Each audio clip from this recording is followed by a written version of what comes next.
숨겨져 있는 알짜 직업을 소개하는 히든잡. 오늘도 투데이 고용 플러스의 공식 취업 도우미 김민지 캐스터와 함께합니다. 안녕하십니까? 안녕하세요. 네, 히든잡 시간입니다. 미술을 통해 사람의 마음을 치유해주는 아름다운 직업이 있다고 합니다. 어떤 직업일까요? 히든잡에서 소개해드리겠습니다.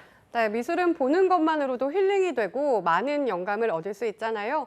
그런데 이러한 미술을 통해 직접 사람의 마음을 치유해주는 직업이 있다니 어떤 직업일까요? 네, 바로 미술치료사입니다. 미술치료는 그림이나 조소 혹은 디자인과 같은 다양한 미술 활동을 통해서 심리적으로 어려움을 겪고 있는 사람들을 진단하고 치료하는 활동을 이야기하는데요. 미술치료사는 바로 이러한 치료를 전문적으로 담당하는 사람을 뜻합니다. 이러한 미술치료는 1961년 미국의 미술작가 울만이 미술치료 회보를 창간하며 처음 사용하게 됐는데요. 우리나라에서는 1992년부터 본격적으로 도입되기 시작해서 현재는 심리치료와 발달, 자기개발 등 다양한 분야에서 활동되고 있습니다.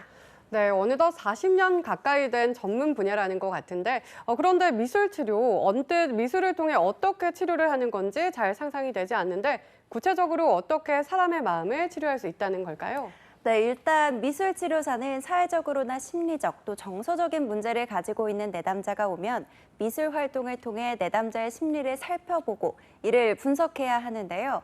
흔히 솔루션 TV 프로그램에서 그림을 통해 출연자의 심리를 분석하는 방식을 이러한 미술치료의 첫 단계라고 할 수 있습니다. 이후에 언어적인 검사 등의 다양한 검사를 통해서 내담자의 문제점을 파악해서 치료의 방향을 결정하게 되는데요. 예를 들어 자기 표현을 위한 컬러링 활동이나 지금의 나의 상황을 끊임없이 그려서 객관적으로 진단해보는 것, 또 만다라와 같은 미술치료를 통해 집중력을 강화시키는 것들이 이러한 미술치료의 일환이라고 할 수 있습니다. 네, 다양한 미술 활동을 통해 심리 치료를 할 수 있네요. 무엇보다 색이나 조각 같은 활동을 하다 보면 자신도 모르게 현재 가지고 있는 생각이나 상황을 표현하게 되잖아요. 미술 치료도 이러한 자신의 내면을 직접 들여다볼 수 있어서 심리 치료에 더욱 도움이 될 수 있을 것 같습니다. 네, 그렇습니다. 더욱이 최근에는 우울증으로 고통받는 인구 수도 늘어나면서 이러한 미술 치료가 더 각광받고 있는데요. 건강보험심사평가원의 국민관심질병통계에 따르면 2015년 당시 우울증으로 병원을 찾은 환자는 60만 1,152명이었지만 지난해에는 79만 6,364명까지 증가해서 5년 사이 약 32%의 증가율을 보였다고 합니다.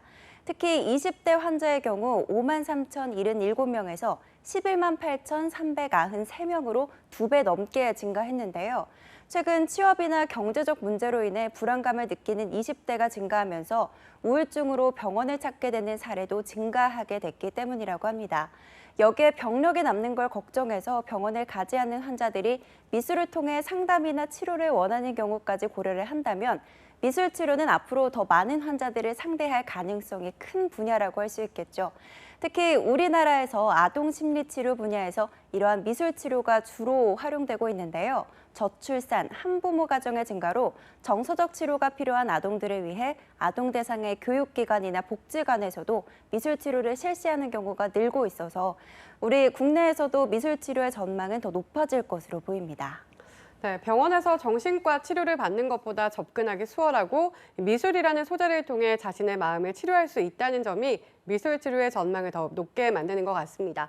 그렇다면 이러한 미술 치료사는 어떤 공부를 하면 될 수 있을까요?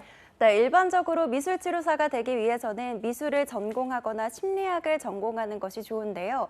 이 외에도 교육학이나 재활학, 아동학을 전공한 경우에도 미술치료사로 활동할 수 있습니다. 정해진 전공이나 학력은 없지만 취업을 하기 위해서는 미술치료를 전문적으로 교육하거나 훈련하는 대학원 혹은 교육기관에서 수업을 받는 것이 좋습니다. 또 취업을 하기 위해서는 자격증을 취득하는 것도 추천드리는데요. 한국직업능력개발원에서 미술심리와 관련한 민간 자격증을 검색하다 보면 다양한 민간 자격증들이 있기 때문에 본인이 원하는 분야의 미술심리 자격증을 살펴보는 것도 좋겠습니다. 네, 그렇다면 미술심리 자격증에는 어떠한 종류들이 있을까요? 네, 노인미술이나 아동미술, 색채미술 등 다양한 분야들이 있는데요. 하지만 민간기관에서 발급하는 자격증이다 보니 그 수만도 600개가 넘습니다. 한국직업능력개발원에서 자격증을 검색하면 자격증의 내용과 기관, 또 홈페이지가 자세히 소개되어 있으니까요. 자신에게 맞는 기관과 자격증의 내용을 꼼꼼히 살펴보길 추천드립니다. 또 미술치료사의 장점은 탄력적인 근무가 가능하기 때문에 육아 등으로 경력 단절된 여성들이 다시 일자리를 구할 때 좋은 직업이라고 하는 건데요. 병원이나 학교, 복지기관 등 미술치료를 실시하고 있는 기관이라면 어디든 취업이 가능합니다. 미술치료를 실시하는 기관이 많다 보니 상담료가 그리 높은 편은 아닙니다. 일반적으로 상담을 한 번 할 때마다 회당 2만 원에서 5만 원 정도의 비용을 받게 되고요. 그룹이나 특수 프로그램의 경우 10만 원에서 30만 원까지도 받을 수 있다고 합니다. 하지만 무엇보다 상처 입은 누군가의 마음을 치료하고 이를 통해 보람을 얻을 수 있기 때문에 미술치료사는 이 시대에 꼭 필요한 히든잡이라고 이야기할 수 있습니다. 네, 아름다운 미술을 통해 누군가의 마음을 어루어 만져주는 아름다운 직업 미술치료사. 미술과 심리상담에 관심이 높은 경력 단절 여성에게 특히 추천드리고 싶은 직업인데요. 관심 있으신 분은 꼭 도전해 보시기 바랍니다. 지금까지 히든잡 김민지 캐스터였습니다. 고맙습니다.